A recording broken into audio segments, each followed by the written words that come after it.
अस्सलाम वालेकुम everyone, Nimra speak है। एक्चुअली सक्सेस स्टोरीज तो सब करते हैं अपनी शेयर, लेकिन मैं सक्सेस स्टोरी से failure and then stability side आई हूँ।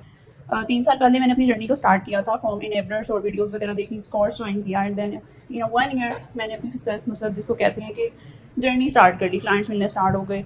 और लास्ट ईयर कुछ प्रॉब्लम्स क्रिएट हुई। उससे पहले मेरा प्लान था कि मैं अपनी एजेंसी बिल्ड करूँ। एजेंसी बिल्ड करने की साइड पर मैंने कुछ रिस्पॉन्सिबिलिटीज़ जो थी वो अपने टीम मेट्स जो थे, अपनी पार्टनर्स थे, उनके साथ मैंने कर दी और अपना बर्डन मैंने कम किया। लेकिन उसमें कुछ साइड्स पे मैंने डिच भी किया मुझे कुछ लोगों ने, तो वो मेरी सबसे बड़ी गलती थी। वहाँ पे मैं फेलियर साइड पे आती थी, मतलब डाउन डाउन डाउन। तो मेरे जो प्रोजेक्ट्स वगैरह चल रहे थे अपनी क्लाइंट्स के साथ, वो बहुत ज़्यादा डिस्टर्ब हुए। तो जो प्रोजेक्ट वाइज था उसको मैंने स्टॉप कर दिया, और जो कंटिन्यूस चल रहा था उसको मैंने कंटिन्यूसली करते करते थोड़ा स्लो कर दिया अपने काम, क्योंकि मुझे कुछ समझ नहीं आ रही थी। तो 2-3 मंथ के बाद मैंने मैसेज किया सर ज़ीशान को कि मतलब मैं डाउन जा रही हूँ और बिल्कुल मतलब ज़ीरो पे हूँ मैं, तो मैं क्या करूँ। तो सर ज़ीशान ने मुझे कहा कि फिर से लग जाओ, जैसे तुम डे फर्स्ट पे लगी थी, 10 से 12 अपनी स्ट्रगल कर रही थी अपने जर्नी में, तो तुम वो स्टार्ट कर दो फिर से। तो वो एक लाइन थी।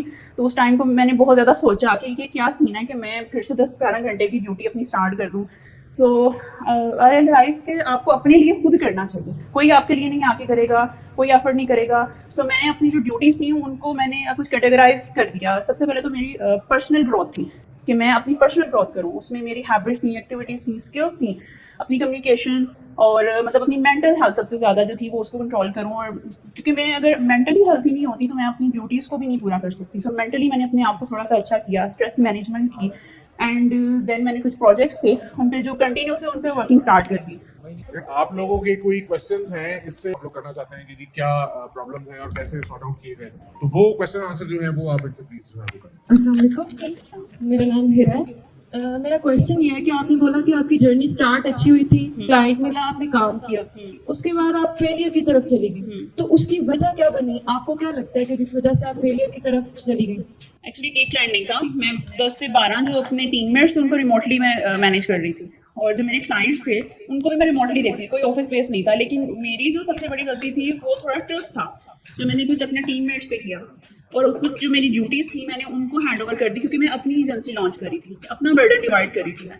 लेकिन जो कुछ लोग होते हैं वो मतलब आपको उस तरह से देख नहीं सकते और लेके नहीं चल सकते हैं। और अपने गोल्स को ज़रूर लिखें और अपने गोल्स को क्लियर लिखें। क्लियर लिखने के साथ साथ आपने अपने गोल्स को छोटे छोटे हिस्सों में डिवाइड कर देना। जब आप छोटे छोटे हिस्सों में डिवाइड करेंगे तो आपको करने का मजा भी आएगा। और जैसे मैं एक फेलियर साइड थी, तो मैं दोबारा से सोच रही थी कि मुझे वहां तक जाना है, तो मैं बस अगर वो एक जंप एक ही साइड पे लेना चाहती, मैं एक दफा लेना चाहती, तो वो कभी नहीं हो सकता।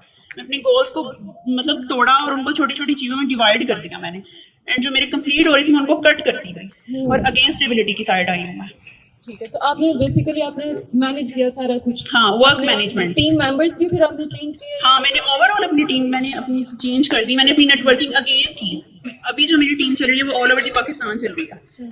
अपनी कम्युनिकेशन स्किल्स अगेन की, नेटवर्किंग बिल्ड की, और मतलब वर्क हार्ड कंटिन्यूसली।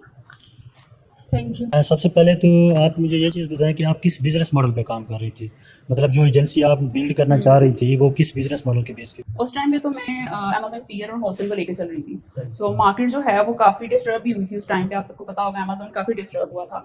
तो एक तो वो डिस्टर्बेंस थी और सेकेंडली टीम में डिस्टर्बेंस आई थी। तो जो मैं एजेंसी अपनी लेके चल रही थी वो मेरा प्लान था कि मैं वालमार्ट और ईबे को भी अपना उस टाइम पे करूँ। लेकिन अभी अल्हम्दुलिल्लाह आफ्टर स्ट्रगल मैंने Amazon plus Walmart plus eBay इन सब चीज़ों पे वर्किंग करके क्लाइंट्स को लेके चल रही हूँ अपना। अच्छा, मोस्टली आप जो क्लाइंट को टारगेट करती हैं कहाँ से एंटर करती है, क्लाइंट आपको मिलता है किस तरह से? अगर मैं शुरू से बात करूँ तो मुझे फेसबुक से मैं हंट करती थी। तो मेरी टीम में जितने भी क्लाइंट्स थे वो मेरी ही कम्युनिकेशन के थ्रू आते थे। मतलब कोई एक भी क्लाइंट नहीं था कि कोई टीममेट है, आप किसी को हायर करते हैं सेल्स के लिए तो वो लेके आए, ऐसा कोई सीन नहीं था। मतलब मेरी कम्युनिकेशन स्किल ही इतनी स्ट्रॉन्ग थी कि उसकी वजह से आते थे। अब आफ्टर 3 ईयर्स इतना स्ट्रॉन्ग रिलेशनशिप हो चुका है कि वो क्लाइंट्स तो चल ही रहे हैं, लेकिन उनके रेफरेंस से भी अब मिलते हैं कि आपको अपना वर्क मतलब क्वालिटी में प्रोवाइड करना है। जी जी बिल्कुल। आपको अपना वर्क क्वालिटी में ऑनेस्टी मतलब दिखानी है, प्रोवाइड करना है, तो आपको क्लाइंट्स बहुत मिल जाएंगे। तो ज़ीशान मुझे कहा करते थे शुरू में कि आप क्लाइंट्स के पीछे नहीं भागें, आप अपनी स्किल्स को स्ट्रॉन्ग करें, स्किल्स अच्छी करें, वो पॉलिश करें। अगर आपके पास स्किल्स बहुत अच्छी होंगी ना तो क्लाइंट्स आपके पीछे आएंगे। तो वो चीज़ मैंने देखी है। ऐसा नहीं है कि आपके पास स्किल नहीं है तो आप करेंगे क्या, थ्योरी बता देंगे, अपना जो पढ़ा होगा वो बता देंगे, वीडियोस के थ्रू वो सब कर लेंगे, सर्च करके बता देंगे, लेकिन जब आप प्रैक्टिस साइड पे आएंगे तो क्या करेंगे। अच्छा, इस टाइम आप होलसेल बिजनेस मॉडल को किस तरह से लेती हैं और क्या जो अपडेटेड स्ट्रेटजीज हैं उसके बारे में कुछ बताएं। अभी जो मैं लेके चल रही हूँ ना, तो वो अमेजोन पीएल है, वॉलमार्ट है और ईबे है। होलसेल को भी एक साइड पे किया हुआ है, वो नहीं लेके चल रही हूँ मैं। Thank you.